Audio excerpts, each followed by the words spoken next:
ఆయన హస్తం నీకు పునాదేస్తే, నీ ఆత్మీయ జీవితానికి ఆయన హస్తం పునాదేస్తే ఇంక కదిలిద్దా? ఇంకది ఇంకా కదలనే కదలదు. అందుకని రాసుంటూ చూడండి 24వ కీర్తన 2వ వచనంలో, ఆయన సముద్రముల మీద దానికి పునాది వేసును, ప్రవాహ జలముల మీద దాన్ని స్థిరపరచెను అని రాస్తుంది. అంటే ఆయన పునాది వేస్తే ఇంక అది స్థిరపరచబడుతుంది.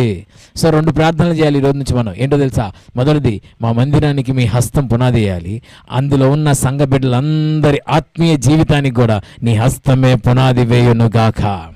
ఆయన హస్తం పునాది వేస్తే మన జీవితాలు ఎన్నటికీ కదలక నిత్యం నిలుచు సియోను కొండలాగా మారిపోతాయి. ఈ మందిరంలో నాటబడుతున్న ప్రతి ఒక్కరి ఆత్మీయ జీవితానికి యేసయ్య పునాది వేయునుగాక, ఆయన హస్తం పునాది వేయునుగాక. ఎన్నడూ కదల్చబడని సియోను పర్వతంలాగా దేవుడు ఒక్కొక్కరి ఆత్మీయ జీవితాన్ని స్థిరపరచునుగాక. చూడండి 87వ కీర్తన 1వ వచనంలో మనం చూస్తే, 87వ కీర్తన 1వ వచనంలో మనం